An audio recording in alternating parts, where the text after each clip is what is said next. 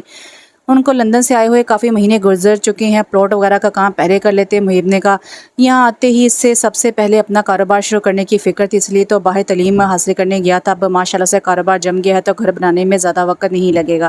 آپ نے بتایا تھا کہ لندن میں ان کے رشتہ دار بھی ہیں، محیب نے مزید کہا۔ ہاں اس کے ماموں اور کچھ ننیالی رشتہ دار بھی ہیں، وہاں حمیز کی پیدائش بھی لندن میں ہوئی تھی۔ وہ 14-15 سال کا ہی تھا جب بھائی صاحب اور بھابھی اسے ساتھ لے کر ہمیشہ کے لیے وطن لوٹ آئے تھے۔ بھائی صاحب یہاں اپنا کاروبار شروع کرنا چاہتے تھے، حمیز کو اپنے بہن بھائیوں کی اولادوں کے درمیان پروان چڑھتے دیکھنا چاہتے تھے۔ اکلوتا بیٹا تھا، لہٰذا مغرب کے آزاد ماحول میں ان کا رہنا گوارا نہ ہوا، مگر قسمت نے ساتھ نہ دی۔ ایسی بیماری لگی کہ چند مہینوں میں ہی ختم ہو گئے۔ جو کچھ کما کر ساتھ لائے تھے سب ان کے علاج پر لگ گیا، بیوی بچے کے لیے گھر تک نہ لے سکے تھے وہ سارے بھائی رشتے ناتے جو ان کے آگے پیچھے بچھے جاتے تھے۔ برا وقت آنے پر سب آنکھیں بدل کے بھابھی اور حمیز ان سب کے لیے بوجھ بن کر رہ گئے۔ میں نے تو خود دیکھا آسمان سے زمین پر گرنے والوں کے ساتھ اپنے سگے رشتے کیا سلوک کرتے ہیں۔ بھابھی تو شوہر کی جدائی سے ہی صدمے میں تھی، بدلتے رویے اور حالات کی سختیاں ان کو بھی قبر میں اتار گئی۔ بھابھی کو حمیز کے لیے بس ایک مجھ پر ہی بھروسہ تھا، میں نے ان سے وعدہ کیا تھا کہ کبھی ان کے بھروسے کو نہیں توڑوں گی، اس لیے اتنے سال تک آپ اپنے سسرال میں سب کی خدمتیں کرتی رہی۔ حرمین کی طنزیہ بڑبڑاہٹ پر شمسہ بس مسکرا کر رہ گئی تھی۔ چھٹی کا دن تھا، آج اسے اپنی ایک دوست کے گھر جانا تھا، محیب نے ہی اسے وہاں لے جانا تھا، مگر 12 بج چکے تھے، وہ بیدار ہونے کے موڈ میں نہ تھا۔ رحمت چاچا بھی رکشے میں اپنی کسی سواری کو لے کر نکلے ہوئے تھے، یہاں تک آنے میں ان کو بہت وقت لگ جاتا، پہلے بھی وہ محیب کی وجہ سے بہت لیٹ ہو چکی تھی۔ اس کے غصے کرنے کے باوجود محیب ڈھٹائی سے نیند پوری کرتا رہا، جبکہ اس پر چینکتی وہ غصے میں تنہا ہی گھر سے نکل کھڑی ہوئی۔ شمسہ اور اماں کے روکنے پر بھی نہ روکی، باہر سورج جیسے آگ برسا رہا تھا، اتنی دھوپ میں طویل سڑکیں عبور کر کے مین روڈ تک جانا، اس کا پارا مزید بڑھ چکا تھا۔ سڑک کنارے چلتے ہوئے اس نے دائیں جانب میدان میں 2 تعمیر ہوتی اس عمارت کو دیکھا جہاں ابھی بھی کام جاری تھا۔ چند دنوں میں دیکھتے دیکھتے بہت حد تک تیار ہو جانے والے اس مکان کو وہ روز آتے جاتے دیکھتی رہی تھی۔ شمسہ نے ہی بتایا تھا کہ حمیز نے اپنا گھر بنوانا شروع کر دیا ہے، بہت خوش تھی وہ، مگر اسے کوئی سروکار نہ تھا۔ سچ تو یہ تھا کہ اسے شمسہ کے سبھی سسرالی رشتہ داروں سے بیر تھا، حمیز کا اتنا قریب آ جانا اسے پسند نہیں آیا تھا۔ شمسہ سے اس کے تعلق میں بھی وہ کسی نہ کسی غرض کی بو محسوس کر سکتی تھی، مگر بہرحال وہ شمسہ پر صاف طور پر اپنا خدشہ واضح نہیں کر سکتی تھی۔ عقب سے آتی بائی کی محسوس آواز پر رکے بغیر اس نے غصیلی نظروں سے محیب کو دیکھا تھا۔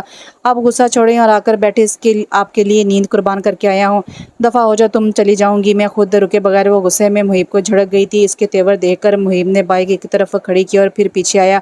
آپ ہی معاف کر دیں یار، اپنی ضد میں اور لیٹ ہو جائیں گی، آپ کو پتہ ہے میں ایسے نہیں جانے دوں گا آپ کو۔ اس کے ہاتھ چھاڑنے پر محیب نے اس کا شولڈر بیگ پکڑ لیا۔ بیگ چھوڑو میرا، کہا تو ہے نہیں مجھے جانا تمہارے ساتھ، نہیں چھوڑوں گا بیگ، محیب ڈٹائی سے بولا۔ کیسے نہیں چھوڑے گا بیگ؟ حرمین بھڑک کر لگی اس سے بیگ چھیننے۔ اس کھینچا تانی میں اچانک وہ جانے کہاں سے بیچ میں آپ دھمکا کے حرمین ہکا بکا رہ گئی۔ دوسری جانب آنے والے کے ایک ہی مکے سے زمین بوس ہوتا، محیب سنبھلا بھی نہیں تھا کہ وہ اسے گردن سے پکڑ کے ایک جھٹکے سے اٹھاتا۔ مزید ایک گھونسا محیب کے پیٹ میں برسا گیا تھا۔ محیب کی کراہوں پر وہ جو منہ کھولے ساکت کھڑی تھی، ہوش میں آتی چیخ اٹھی، رکے، یہ کیا کر رہے ہیں آپ؟ یہ بھائی ہے میرا، کوئی گنڈا موالی نہیں ہے جو اس طرح مار رہے ہیں آپ اسے۔ غصے میں بولتی وہ سراج سے محیب کی طرف بڑھی اور دوسری طرف حمیز یزدانی کا چہرہ دیکھنے والا تھا، صحیح معنوں میں چھکے چھوٹ گئے تھے۔